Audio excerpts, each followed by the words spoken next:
You're listening to a Comics XF podcast. X-Men. Get it!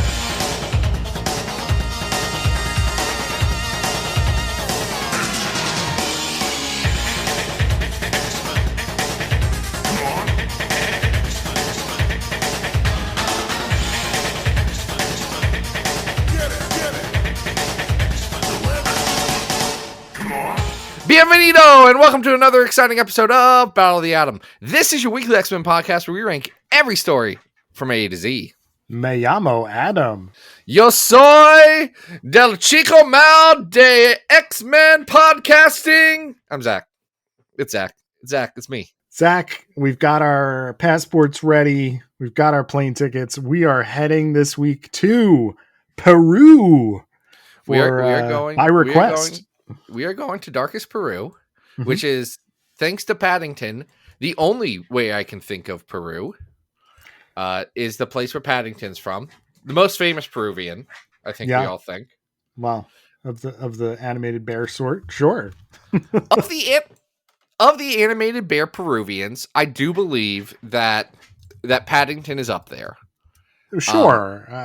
Adam, I'm just going to be honest. Do you know much about Peru? I can place it on a map of South America. I got Incas, Machu Picchu, Sure. Lima, because there's a bunch of limas around me, and every Google Translate or every map says Lima Road, and I'm like, that's not what we call it around here. I get why you think that, but that's not why we call it around here. I mean, the Peru of the Marvel Universe seems to be infested with all kinds of like organized crime. So I don't know. It doesn't seem to be the most nice portrait of their nation that I can think of. I am not going to. I got a lot of weird feelings about some of the political things of Peru in this episode, and we'll get to it with the one story that really dives into it. But I'm gonna be real, Adam. Seems like a situation that was pretty complex with a lot of differing opinions, and I don't know enough about Peruvian politics to dive into it. Yeah, it definitely doesn't seem to be a Marvel Canada situation, right? No, definitely seems like these writers some of them are trying to reflect, not all of them.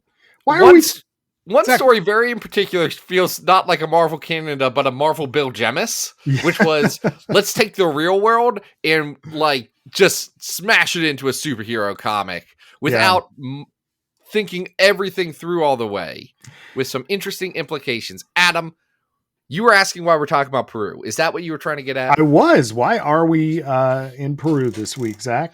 Oh, because Patreon supporter Horatio Ramos Santa went on over to patreon.com/Battle of the Atom, reached deep down in his hearts and pocketbook, and tossed a couple of coins into our coffers. A few, are they pesos in Peru? I know that's Mexico and several other Spanish-speaking countries. Peru. We should have done this kind of basic homework before we started. It's a sol. It's a sol. Oh, yeah, the sol, the official currency of Peru. There are denominations of a variety of them. All right, so it's the sol. That's how money works. Money works is that we have multiple denominations. That's what. Not in John Wick movies. In the John Wick movies, they just have the one gold coin for everything. You know, I've never seen a single John Wick. Oh, okay. Well, that's up to you. I just haven't. That's okay. I bet. Are you familiar with the fact that there are these gold coins that they use in the movie? Literally, here's what I know about John Wick. Keanu Reeves is in it. He is. All four. The one Kraken boy kills his dog and he gets very mad. Uh-huh. And then sometime later, the one actor from that episode of the Chris Gethard show where they're trying to figure out what's inside of a dumpster. Yes. That guy says... Jason Mantzoukas. Yes. He says, "Tick-tock, Mr. Wick." That's all I know about John Wick. It's those things. I love this for you. Okay. So thank you to our patron for helping us out. And if you want to be like Horatio, go to patreon.com and do that. Listen, your request might just get up to the top of the list real quick. You can get a quick turnaround time on these requests if you so choose to give us $5. Because, hey, we're getting to the end of the year stuff. And you know what happens at the end of the year stuff? Like holidays and your Comic-Con and that kind of stuff. Yeah, that stuff. Yeah.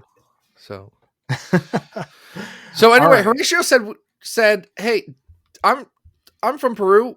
Can you guys talk about Peru?" And I said, "That sounds like a real challenge." Adam, do you know how many times in Marvel media period, this is everything, including television shows and movies and all that stuff, you know how many times Peru, the country, has appeared? Well, you asked me this question before we started recording, and I said 3, and your answer surprised me. It's 71, with the most recent appearance of Peru being in the feature film Madam Web, which I have to assume was a accurate and thoughtful portrayal of all of the spider people in Peru. I was not. I watched Madam Web. Oh, you did watch it. I didn't know if you'd actually watched it yet. I did. We can talk about the situations around that at a different time, Adam. Sure. But I will say, I had heard a lot about what happens in Madam Web. Mm-hmm. No one prepared me for the tribe of spider people that wear Spider-Man's clothes. In the first 5 minutes of the movie. Was not ready for that. I like when she goes back to the spider people and the spider guy is just like in khakis. It's great. He's just like, yeah, this is a reshoot for sure. We don't have the money for the... So many feelings. So many feelings. About so 71 this. times. It's quite a few. But we are starting with which one, Zach? Which appearance of Peru? Well, I've got to be honest. There were like 5 stories that we could have possibly picked. Okay. That we hadn't either already covered, or Peru exists as like they're flying over the world, and here's Peru also. So of things that are not one panel of Peru, but in fact take place at a certain point there, we're going to start with Captain Britain. Captain Britain numbers 10 through 14. Now this is volume 2. So this is the Alan Davis era.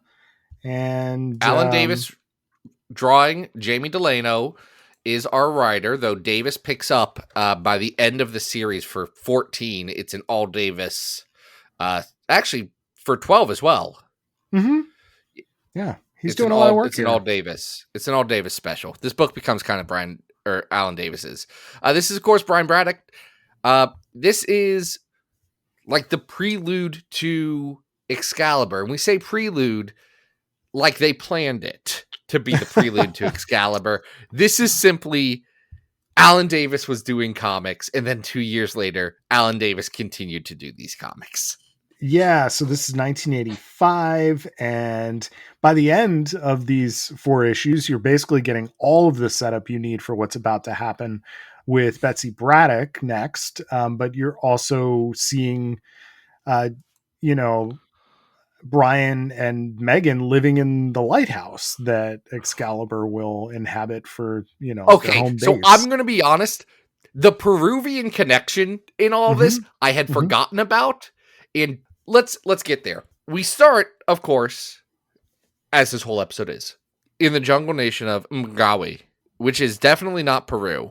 No, and is home Do you know who's there? Home to Dr. Crocodile. The man who drove Jamie Braddock insane. And Brian really is like, hey, I got to get to Dr. Crocodile and basically kill him because he thinks Jamie is like, I don't know, been wronged in some way, only to find out that Jamie Braddock has done all the things that he thought Dr. Crocodile did. Yeah. So turns out his older brother, race car driver Jamie Braddock, was into human trafficking and the slave trade. Like, really disturbing couple of pages that you learn this. Yeah, it's wild. Where you have Dr. Crocodile saying, hey, Captain Britain, friggin' weird of you wearing a Union Jack to come here to Africa and act like we're savages and we don't know better to save your brother, who, by the way, is the worst dude. And I know that Jamie Braddock has died several times after this and is essentially a completely different character now. But this is It's heavy. This is some of the worst stuff that somebody has done in a Marvel comic book. Yeah, and in Alan Davis's and Chris Claremont's defense for bringing this character back, he was driven insane and is a reality warping villain when he returns. So it's not like this guy was like a good guy. No. But this, if you've never read this before, it comes as kind of a shock. It does. It comes as a shock to Brian, who by the end of this says he hopes they kill him. Yeah. Otherwise he'll kill them. He'll kill him himself. Mm-hmm. Yeah. And he just leaves. He leaves Jamie with Dr. Crocodile that I'm going to be honest, again, gets kind of wild that he gets mad at Betsy for later killing Jamie. Yeah. In Uncanny X-Force. But hey, it was weird that Rick Remender tried to do all the otherworld stuff that he did anyway. Like, that was just tonally and in his interest wise, just not the right fit for that book. That's okay. We've talked about that on a different episode. That didn't work. But Brian is back on the road again because can I mention one more Dr. Crocodile thing before we close this? Is it that Dr. Crocodile is just an amazing name? Dr. Crocodile is an amazing name. A great name for a villain. Honestly, a pretty interesting character in the few times he does appear, including in Astonishing X-Men Exogenesis, which I think is a bad comic, but Dr. Crocodile is like interesting in it. Mm-hmm. But no, what I want to talk about is, Adam, do you remember back when COVID happened and books went crazy, there was a book announced that finally did come out called The Union? No, I don't remember this. You remember The Union. It was a British superhero team. Okay. Starring Britannia, who was the spirit of the United Kingdom, and a bunch of new characters, or her, Union Jack, a bunch of new characters, and also Snakes. You know Snakes. Oh, this was the Snakes book. Yeah. The book with Snakes. The best Marvel character to never appear after any of this. If you don't know, Snakes is all the snakes that were chased out of Ireland. Yes, in the form of a person wearing it's a dude, like a hooded jacket. It's a dude. It is literally a bunch of snakes in a trench coat. Yeah. Love snakes. Never did anything wrong. This book did do a huge amount of things wrong, including wildly being a comic about British Union Jack wearing superheroes like Union Jack or Britannia, who again dies in the first issue. It's a twist, but involves a character named Doc Croc. Is this Dr. Crocodile? No, it's a completely different dude. Oh, okay. It's like this guy read Captain Britain comics. It's Paul Grist, who is a good writer, but it's like he read Captain Britain comics and said, I don't want to do these. I want to do slightly different Captain Britain comics. And it was just a weird choice. No one read that book, so no one knows that he did that weird thing except for me and Connor Goldsmith, the only other person I've been able to have this conversation with. But it's not Dr. Crocodile? No, he's a white dude. He's just a different dude. Oh, that's not good. It's just weird. I thought I was going crazy when I read that. I was like, his name's Dr. Crocodile. But that's not Dr. Crocodile. This is a British Marvel book. Like, you know what this is reminding me of? Was Tom Brevoort not around to be like, guys, you can't do that. That's a different thing. I was informed, I believe either yesterday or the day before by Anna, that apparently you know how there's like the new Penguin series on HBO? Yes, my television keeps telling me to watch it, even though I thought that Batman movie was fine at best. Well, you know what Penguin's real name is, right? Oswald Copperpot. Yes, apparently that is not his name in the show. They've tried to make this name more grounded.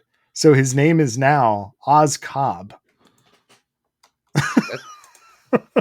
Hey, you remember how there was a TV show about Gotham? Yeah, I do. That's some Gotham behavior right there. It just made me laugh because that's even Actually, worse.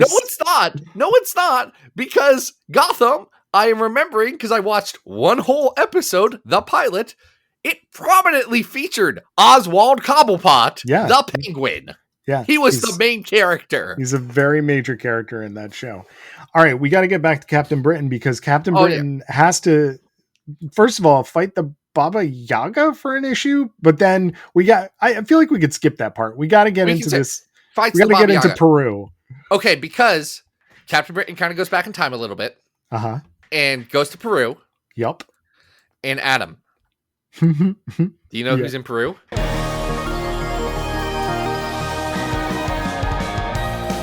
Gatecrasher and some of TechNet are here. And I love these weirdos so much. Oh my God. Gatecrasher. They're the best. Yes, but tell our readers who may not have listened to who may not have read this story what Gatecrasher's current predicament is. Oh yeah, so here's the problem with Gatecrasher. Uh-huh. Parts of TechNet are mad at her, and also she ate 10,000 parasitic eggs. She ate 10,000 parasitic eggs and is asking Captain Britain for help, and Captain Britain's basically like, why should I help you? Like, you also, are why my did you villain. eat so many eggs? Well, she was tricked into eating all of those eggs, Zach. Again, we cannot emphasize enough. They are trapped back in time in Incan era Peru during this whole conversation.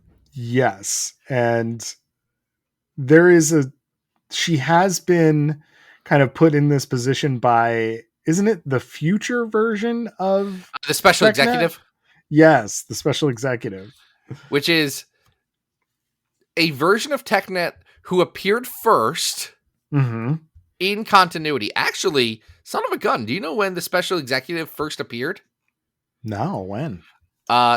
It says on the Marvel Wiki, which I mostly believe, actually, it says Doctor Who Monthly number 51.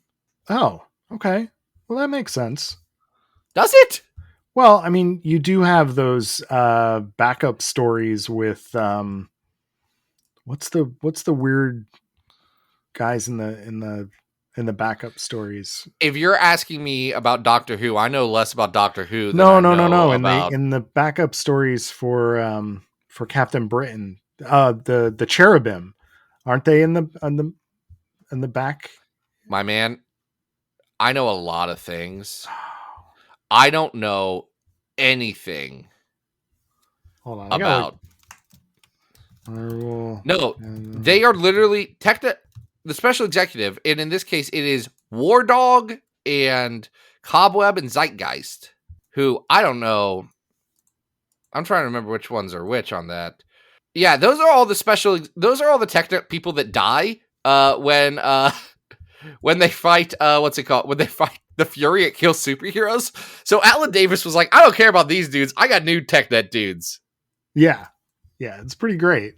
So anyway, those are that's why, because I don't care about TechNet when Gatecrasher's not around. No, but it is a very funny setup, and they do help Gatecrasher get out of this scenario in exchange for please never bother us again, which of course we know from Excalibur is not what happens. Immediately they break that rule. Yes. Now, to be fair, is it possible that in her understanding of the time stream, Gatecrasher did not break this rule? This possible. Is not what happened. Gatecrasher just doesn't care. But I would like to give Gatecrasher the benefit of the doubt. At the same time, Adam, yes, Megan, who has been along for this ride and having a great time, does steal a golden idol from like the Incas of Peru. Yeah, it's a bad look. And then buys the lighthouse from Excalibur with it. I forgot about that. Well, she does ask, is it stealing how does she excuse it? Like, is it because isn't the entire Incan civilization about to like die because of some kind of natural event? So Megan's basically like, this isn't robbing because this would be destroyed anyway. So I'm going to take it. And then basically when they get back to the present, they're rich. It feels like she's trying to justify her own actions, but that's fine. Anyway, due to all of this shenanigans that's happened, yes, Ryan Braddock has said, I'm not being Captain Britain anymore. I'm not doing this. And from the last story, he doesn't want to work with the RCX and the Warpies. We talked about that on a previous, not too far away episode. Like within the last year, we've talked about this. Yes. But then, well, they still need a Captain Britain. So who do they call? Well, we do have Linda McQuillan at the call, but she's too traumatized. So Betsy takes on the role, and wouldn't you know it, issue 13 is the one that always gets referenced by Chris Claremont over and over, where Betsy is blinded by Slaymaster. Have we talked about Slaymaster on this podcast before? We have talked about it because Chris likes to bring Slaymaster back. And that's right. Which Slaymaster is really sucks. silly because lots of people have never read this story. Lots of people, only weirdos and freaks, and the British. And British people. Which again, that Venn diagram, real circular. Hey, one fun thing. Isn't it fun how kids these days have decided that British accents aren't cute and hot, and instead they make funny jokes about British accents? Well, didn't we always? Yeah, but also there were like people like, oh, it's a heartthrob thing, Hugh Grant. And now it's like Tuesday, isn't it? Oh. Yeah, I don't know what the kids are up to today. I don't understand children. You have children. I have a teenage daughter, and I don't understand children. Children is not the singular version of children. They're not the Magi, you know. Anyway, Betsy gets her eyes ripped out. We all know this. She immediately sucks at being Captain Britain, which is weird when people I've seen in the past on the internet, when I was on the internet, talk about how, well, it's okay that Betsy is Captain Britain because she was Captain Britain in the past. And I'm like, yeah, but hold on. Have you read that comic? Yeah. Because you're not helping I get that Betsy's a different character now, but 1986, she kind of just gets immediately blinded and is like the symbol of actually not anyone can do this job. Brian has to be the guy. It's like, I don't agree that Betsy can't be Captain Britain. I'm just saying that this comic is not the evidence that you think it is for your case. At this particular moment, no, she's not up for it. And so issue 14, which is the last of the run, this is a Christmas epilogue to this run. We get a little bit of Roma. We get a little bit of Linda McQuillan actually gets her husband back from the dead, which I thought was wild. You remember who her husband is, right? Isn't it Di Thomas? No, it's not. Di Thomas does show up in this issue, though. He's Di Thomas is just around. Yeah. No. Who is her husband? It's Young Miracle Man. Yes. Wild. Because the Fury. Rick. The Fury killed him. Yes. And we know it's Young Miracle Man because he looks like Young Miracle Man. Mm-hmm. Because he's wearing those clothes. Mm-hmm. Love this for them. She then goes and Linda McQuillan gets like a happy-ish ending, which is great. Love that for her. She's the best. Remember that time that she killed the Fury and then Brian told her that she had to stop because she's been killing the Fury for like 20 minutes straight and it was amazing. Exhausting. It was great. So good. Yeah. Love this. What else do we have to say about this beyond it's good?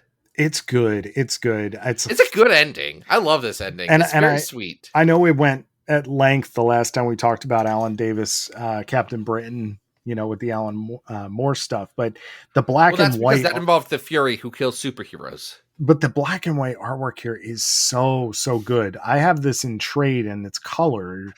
The pages are colored, and I really wish that it was just in black and white because these pages are absolutely gorgeous. Highly recommend people check this out. It's funny. You'll notice we've been talking about it for a long time because it's complicated. There's a lot that happens in each one of these issues. It's doing that serial media thing where it doesn't it wraps up a story in half of one issue and then starts the next one. It does the Batman 66 thing, and I'm sure that Batman 66 did not invent that, but was in fact riffing on other things. But I don't watch serials from the 30s. In my spare time, I won't do that. So I don't know where this came from. Probably The Shadow. But still. It's a lot of fun. This is a good comic. People should read Captain Britain. I don't know what to tell you. It's good. They did a good one with that one. Adam, did they do good enough to make it on our list? Well, they of course are going to make it on our list. The question is where. So, Zach, what is this list you speak of? So the greatest thing about our podcast is that we have all the X-Men comics of all time ranked. They aren't all written down what their ranking is. Eventually, they'll all get put onto the list, but all of them are ranked up here in our own noggins. Best to worst. House of X Powers are 10. Number 1. Number 300 is X-Men 70 Homecoming. That's that time that Maggot eats a bomb from Scott Summers' gut. Nice. 600 is that G Nation arc, as well as like the Rogue and Iceman road trip stuff. Mm-hmm. Number 700 is the Shatterstar Saga. That's a bad comic. Very. And the worst X-Men comic of all time is 2099 World of Tomorrow. So, Zach, down at 138, we have the arc that comes right before this, Double Game, Captain Britain 5 through 9. This is better than that. I think so. I'm curious how far up the list we want to go with this. This isn't better than Wolverine Dupe at 121. Yeah, it's better than Assault on Grey Malkin at 125. I'm putting it below Hellfire Hunt then. Hellfire Hunt is at 124. And lots of love to Alan Davis, but this is like Captain Britain gets better. It does. This works for me. All right, so at our new 125, that is Captain Britain numbers 10 through 14. Make sure you check that out. There's a beautiful omnibus that's floating around now where you can get that whole thing all in one volume. And Zach, which Peru story should we go to next? Well, I think we need to go to a little island off the coast of Peru. Ah, okay. And into a little universe called the Max universe. Whoa, Max. What does that mean? It means we can say cusses. Uh-huh. And also, apparently in this comic, we can show nip. I did see some nudity in this. It was cartoonish nudity by artist Kyle Baker. Yeah, and let's talk about this. It's Deadpool Max number 4. It's David Latham. Volume 1. There's 2 volumes of Deadpool Max, which I didn't realize. I've read very few Max comics. We've ranked 2 Max comics on this list. Both of them are some of the worst comics on this list. Yes. Also, we've ranked Jessica Jones, which was a Max comic. That one's great. No criticisms there. That's good stuff. Yeah, so let's talk about Deadpool Max number 4. Mm-hmm. It's David Latham, Kyle Baker. Just want to start creative team. This is great. Sure. Yeah. That's a like I saw this and that's why we're doing it, because I was like, oh, this has a Kyle Baker cover with Cable punching Deadpool on the front and it looks cool. Yeah, I'm into this. Yeah, for folks who are not familiar with Kyle Baker, you might know him from a very famous title from this era, which is Truth, Red, White, and Black. Hold on. What you say this era? That was like a decade before. But is it? Deadpool Max is 2011, bud. I was shocked too. Deadpool Max comes out way later than I would expect. Oh, okay. Well, Truth is 2003, so I am off. Sorry about that. But that's probably the series that people know him from the most, other than these Deadpool issues. It looks like. Oh no. I would say probably the Plastic Man. Stuff I meant just for Marvel. The Wednesday Comics Plastic Man. Okay. Yeah. I was just talking Marvel. Beyond that, even if it's Marvel, all I would say is that the first thing I think of with Kyle Baker is his his one panel gag strips that he did for Marvel Age. Those are so good. Those are silly. Those are like so good. And we don't need to tell you that Kyle Baker is a good cartoonist. He has 8 Eisner Awards. Yeah. I would argue He's doing okay. I would argue that his talents are not put to great use in this particular issue, though, because this issue is dumb and is more about Bob, Agent of Hydra, than it is about Deadpool or Bob, Cable. a guy that Adam asked about if he was in the Thunderbolts asterisk movie. He's like, "Is that Bob, Agent of Hydra?" And I was like, "No, man, that's not who that is." Man, It'd I be didn't really know funny if it was. I didn't really know what Sentry's real name was. So sorry. But no one needs to ever care about the Sentry, and it's insulting that Marvel Comics and Marvel cinematic universes are trying to make us care about the Sentry. No one has, no one ever will. Well, the Sentry's not here, but we do have Bob trying to convince Deadpool, who is disguised as Brad Pitt, to infiltrate Ernesto Souza's island and blow it up by convincing Deadpool that I guess Souza works for Hydra. Like Deadpool is being conned here because he thinks he's taking revenge against Hydra when it's actually Hydra giving him the orders. Yes, but oops, do you know who he runs into? Well, his ex-girlfriend, Colleen Liu. But he runs into Cable. Yeah, his name's Cable. You know Cable. I was trying to figure out what actor Baker is modeling Cable after in the first scene. Actually throughout this book, and I really couldn't place it. I don't know who it is, but he does disguise himself with a monocle, which I thought was ingenious. Listen, I've not read all of Stray Bullets. The parts I've read, I've enjoyed, and I liked other stuff that David Latham has written. But this comic's kind of, I don't know. It is in that David Latham way, like, it is not a straightforward superhero comic, but he's being forced into that mold. So you get straightforward superhero stuff, but then also you get an extended sequence where Bob, Agent of Hydra, and Colleen Liu, his girlfriend / whatever, accomplice, are nude in bed, and she's talking about how good of a lover Cable is. Okay, we need to get into this. Because I mean, like that's what we're here for, right? For the extended scene where I'm not exaggerating, they just talk about how good in bed Cable is. Well, Cable is said by Colleen to have future sex skills.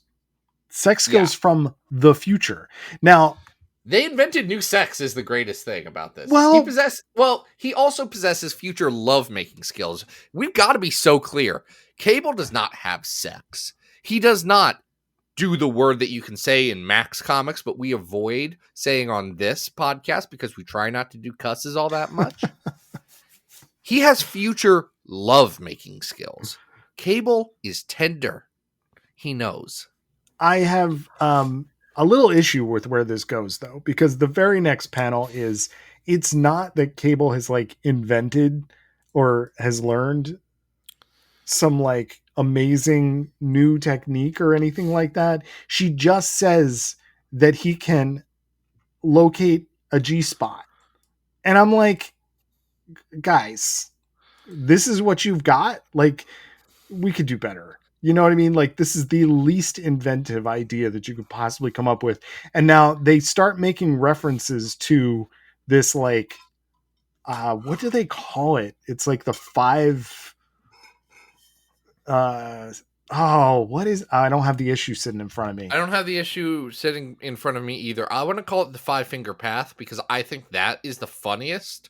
It's something like that, but it's with your tongue, you know, and Deadpool later shows up and is like, that's what I've been doing while I've been gone. I've been learning that, you know, and I'm like, okay, that's kind of funny, but like this other bit is not funny. Cable convinces Deadpool off panel almost entirely, which is funny to me, actually. Yeah. To be a pacifist and that all of this is wrong. Yes. Except he doesn't, because the end of the issue is Deadpool hits a button which detonates a bomb that he left in a trash can at the beginning of the issue and blows up the island. Pretty great. Which is a nice way to wrap up the issue. It's great. Yeah. We do need to talk, like, Adam, we had this debate slightly off mic earlier. We did. Anna popped in, Anna Papard, who may be the most like influential person on this very narrow topic of is Cable good at future lovemaking? Yes, and the argument is pretty simple in that, if we're to believe that cable is this like Ascani meditative person, and this will come up again in our next story. The idea that sex with cable could be fun, I don't know about that. You know what I mean? I was ready to defend Cable until Anna brought up that like he probably has a whole ritual, and we're talking like a 5-hour process, and it's like having sex with Sting. Yeah. Like, feels like it would be an issue. Set your day aside. Yeah. Anyway, so Also, it's weird that Cable shows up and the first thing he does is burp, right? it's just a weird issue. I don't think the characters are being written in any way that makes sense to me. Like Deadpool's really off screen for most of it, and the main character is really Bob. So, and I don't care about Bob. And I don't care all that much about Bob, Agent of Hydra. No. By the way, Adam, I am pulling this up because I do want to get all the Cable fun facts. He can't just locate it. He, quote, has a G-spot radar? That's what it was. Which I think is built into his arm. Yes. Or he's using his telepathy, because remember that Cable is telepathic and telekinetic, as we will be reminded repeatedly in the next story. Oh, also can't forget, we were so close. It is the 12 tongue positions 12 of the Alpha Centauri. Okay. Listen, I have jaw problems. 12 tongue positions. Honestly, Cable, it makes you for got me there, buddy. Makes for a good great audio. joke. Makes for a great joke. I feel like the future could, have even more to offer. I don't know. I don't know, because the future of this book involves the next issue being something that features sexy lady Taskmaster. Oh, Jesus. Well, this issue on its own, I don't know. It doesn't really work for me very much. It's not terrible. It's nice to look at, I guess. It's drawn by Kyle Baker, but it's kind of fine. Yeah. So, like, hold on a sec. Hey, Deadpool Max's domino is Inez Temple. That's weird. Okay. Like, this is worse than the Burnt Offering at 500, right? Hey, this version of Domino was a sex-starved psychopath and was obsessed with Deadpool to the point of carrying a baby doll with her and insisting that it was his. Maybe we shouldn't do Max titles, Also, she's Black Panther. Okay. That I can get behind, I guess. No, that doesn't make sense either. No, that's super... I don't think this is as good as issue at some point. At I'm 672. I'm going to read all of Deadpool Max. I just know I'm going to, and that upsets me. Like, that doesn't sound good, but I am poisoned. What's 672? I'm sorry, Adam. I know I am getting us wildly off course. This is not nearly as good as at 672. What if Cable killed the X-Men? No. So we're down there. I don't think this is as bad as Onslaught at 770. No, Cable. It's not as bad as Onslaught. This is better than the Champions War of the Realms issue, I think. All right, what's that at? That's at 712. Okay. It's probably better than X Factor She-Hulk Secret Invasion at 702. I would say yes, but let's put it has to be below X-Men versus the Brood at 694. That's about the lady that turned into a brood, and Chris Claremont said that if he had his way, he would do a story where the brood queen is let into the gates of heaven. And I have art of that framed in my office that I look at every single day. I would go so far as to say I don't think this is as good as X-Men The Wedding Album at 699. I'm calling it better than Family Ties. Okay, good. Which makes it our new 700. Amazing. All right, so that's Deadpool Max Volume 1, Number 4. And we have one more Cable story in Peru that actually has kind of a lot of similarities to the bare bones of what we were just talking about. Yeah, this is the Igor Cordy, David Tishman Cable, which later became Soldier X. Yes. Now, had you read this before? I had never read it before. I was excited to see, obviously Igor Cordy gets a very bad rap for his very rushed, and not his fault, new X-Men issues, which look terrible. And Truly look like hot garbage. yeah, I think one look at the cover of Cable 97 will show you that Iger Cordy is capable of a lot better artwork. Yeah, no, Cordy's kind of freaking killing it. Yeah, I mean, you see, and he does throughout this whole Cable run. By the way, he kind of just is a friggin' monster at drawing good stuff. This isn't my favorite artist. However, when given the time, you can see the talent, and you can also see why it's not fair to this artist when they are rushed to just put out garbage. Like, it's so unfortunate that Igor Cordy had to do comics with 2 weeks of lead time. Yeah. And it was the most popular comic. But even this looks so much better than like his Extreme X-Men issues. You know what I mean? Like he's got something really going on here. This involves Cable traveling to Peru, and similar to the Deadpool story we were just talking about, it's about just some vague idea about, you know, if I change what's happening here, it will alter the future enough so that things don't go haywire. Well, kind of. Yeah. But also it's about him battling the Shining Path, which was the Communist Party of Peru, a real organization from like the late 60s that launched a people's war in Peru and like wanted to overthrow the government. Yeah, it's pretty wild that they use the real name of the organization and yet set it up with a fictional leader named Ernesto Sanz, and who's a mutant, along with multiple other superpowered mutants as part of their leadership, and says, oh, by the way, this real life organization is actually a mutant communist organization, and Cable has to stop them. Such a Bill Jemas thing. Yeah. Yeah. This is from 2001, by the way. Yeah, this is, man, it's wild. Now, I want to be clear. Cable does immediately say, I don't care about the politics of this. Which at first I got mad at it because I didn't realize the Shining Path was a real organization. And again, don't know anything about Peruvian history to say anything more than in this comic, they're mutant bad guys. But I do appreciate at a certain point David Tishman being like, I actually don't want to unwrap all of this, like how this ties into, is communism good or bad? Like, he's just like, we're going to avoid all that. We're going to do our soldier story in the jungle. Yeah.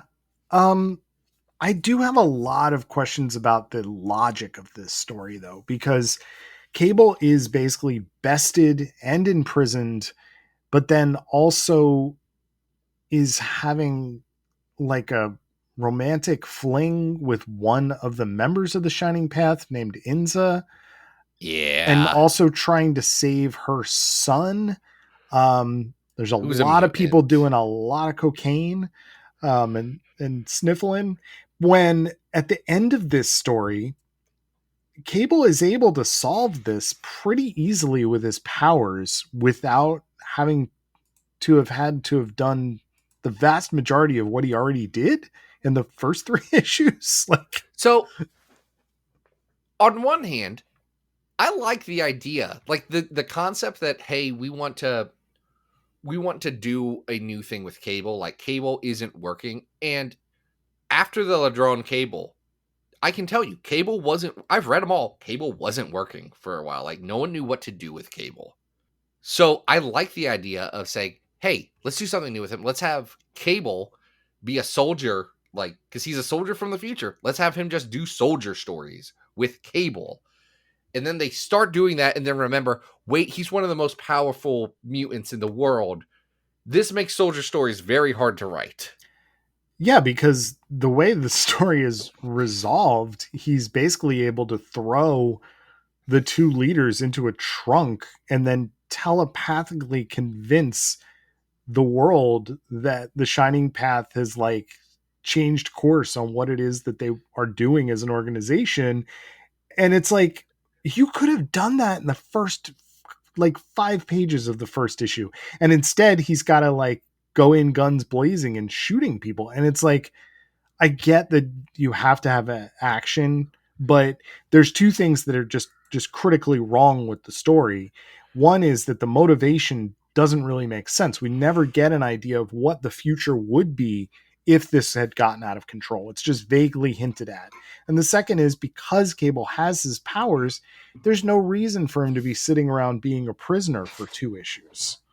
It really is like a pitch welded on to a character and then not knowing what to do with it. Mm-hmm. And that happens constantly in comics. I do think this comic gets away with a lot of it because Cable looks so freaking cool. Like, Igor Korty draws the heck out of this. Mm-hmm. The covers are great. Absolutely bananas. Mm-hmm. And in fact, in the last issue, there is a Nuff Said, entire bonus Nuff Said issue that it's just all Igor Korty drawing it. And it's like, this is a pretty good one. I'm pretty sure that is my favorite thing out of these issues, because the second half of Cable 100 is a sequence where Cable has been experimenting with getting rid of his techno-organic virus, and it's basically him on a beach, and it's like the hallucinations that he's having as he's going through this process, and that is just amazing because it's all done silently like the other Nuff Said issues. It's really cool. I do like that Tishman leans into this is my favorite like Cable characterization thing of him. He makes Cable a weird religious zealot. Yes. On top of all this, a disciple of the Iskani religion, the religion started by his sister that raised him, and like he's in line with everything else in his life. Like he should be like a little bit weird and a little really religious. And we lose that when we think of Cable as Big Gun. Sure. But we get I like that he's doing like meditation. I like that he's doing all of that and trying to like teach people. He's not just meditating. He's meditating, floating in the air upside down, and now he's teaching his methods to this like new generation of kids who are now going to defend themselves from the remaining members of the Shining Path. While wearing Phoenix emblems, which is really fun. Yeah. So I think there's fun to be had here. I think that it's definitely worth checking out. If you are ever one of the people like me who's groaned and moaned about the Igor Korty new X-Men issues, you got to see what this guy is capable of, because it's pretty incredible. Dude, I'm telling you, this is not an exaggeration in the least. Read like all of the Igor Korty, Cable, and Soldier X comics. I'm not going to promise you that they're all good, but like you should look at Korty's covers for Soldier X. Yeah. They are fantastic. Dude is killing it. It's such a great concept. It's very Euro comics. Mm-hmm. Actually, do you know, in tone and spirit of the art, this reminds me so much of last year's 20th Century Men. Oh, I never read that. Hey, so by the way, folks, I say last year, was that 2002 or 2003? It was 2003 when the trade came out. It counts. Anyway, Denise Camp, who you probably know better now from Ultimates and doing that Cable and the Children of the Vault comic. Mm-hmm. It's Denise Camp and Stepton Marian.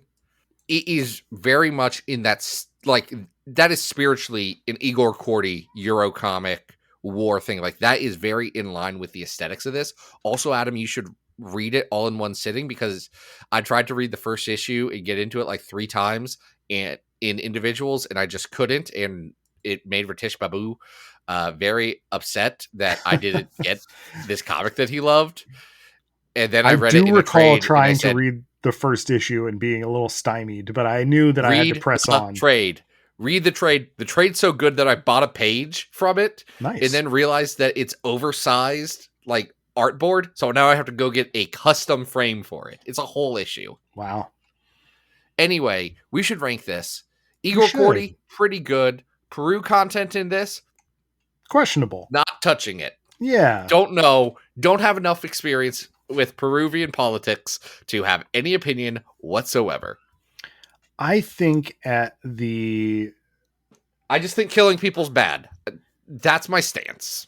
so is this at 500 we do have the burnt offering, and I think this is better than that. Oh yeah, I think this is better than 500. I don't think it can go above 450, which is New X-Men Imperial, which is bad Igor Cordy art, Yes. but is still Grant Morrison New X-Men.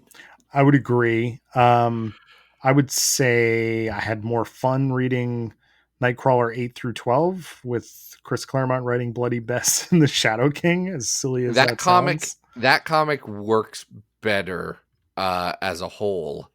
I'm looking. You know, I kind of think I would. How do you feel about this compared to X-Men 54 to 59, which is the first Havoc story and also the second Sentinel story with that Neil Adams art? I think this is worse than that, but I think we're in the right spot. I think the story in those issues is worse. I think the Neil Adams art is probably more I would agree. memorable. But I think we're in the right spot on the list. I think we're about there. I like this better than New Avengers the Collective, a comic that you forgot to read, and I thought about that the other week. Legitimately, I was just sitting there like, Adam didn't read that comic that one time. So do we want to make this our new 476? Well, did you like it better than New X-Men Hellions? Boy. Yeah, I think I did. Okay. Hey, Weird in NYX last week where Anna was like, yeah, once a Hellion, always a Hellion, or something like that. And it's like, no, you weren't on that team. No. You were on North Star's team.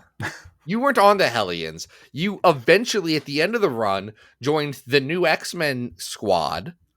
But that was after Hellions and New Mutants and all that stuff went away after M-Day, Anna. Do you think Tommy B knows any of that? No, but here's the thing. I kind of thought like the dudes who were putting him into a book, like Hive Mind, whatever they're calling themselves, that's a weird choice. But I kind of thought they would know. They got a lot of weird. We were talking about this off air. That was one of my favorite issues of From the Ashes, except for I had to turn off the part of my mind that is obsessed with X-Men trivia. It's like, you just run this by one weirdo. Yes. One sicko freak. And they're going to be like, no. That's you're messing up a handful of Araco things here. Mm-hmm. Like, your heart is in the right place. We got to dot those I's and cross those T's, and then we're going to be golden. Yes. Oh man. All right. We have visited Peru, Zach. I've never actually been to Peru. Me neither. It seems I wouldn't be against going to Peru. Never been to South America. Been to Central America. I have been to South America. I've been to Brazil.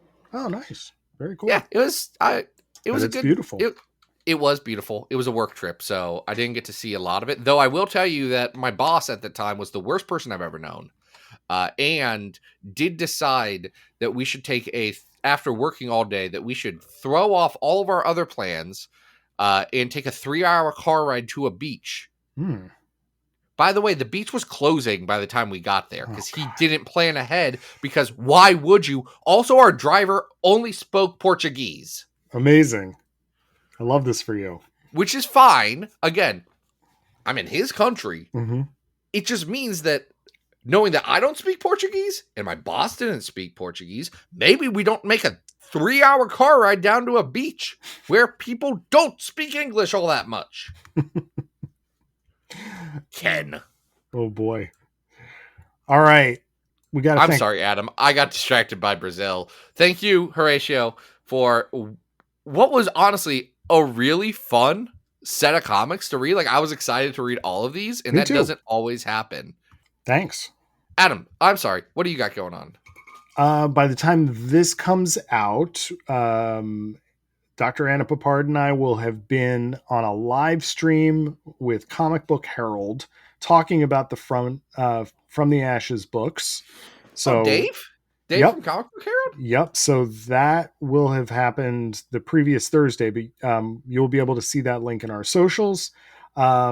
What else have I done recently? I reviewed the new Jason Liu Dazzler for Comics XF, and if you did miss it, I also did a silly thing called the top 10 most scantily clad X-Men looks, which is kind of a little joke about the Rogue book that's coming out in January. So if you missed any of Man, that, I don't know. check it out. Zach, what are you up to? Selling HVAC equipment, Heck traveling the yeah. world. What are we doing next So- week, buddy? We have an unlimited episode next week. Ooh, Here's the thing, Adam. yeah. I read all these stories already, so shockingly, because I've read the stories out of order. So shockingly, the 1 week that I have all the time in the world to read comic books, I actually have no comic books to read. Amazing. It is beautiful that is the way that life works. But ain't it funny sometimes, folks? Ain't it just grand? Well, until then, this has been Battle of the Atom. We hope you survived the experience. Get it!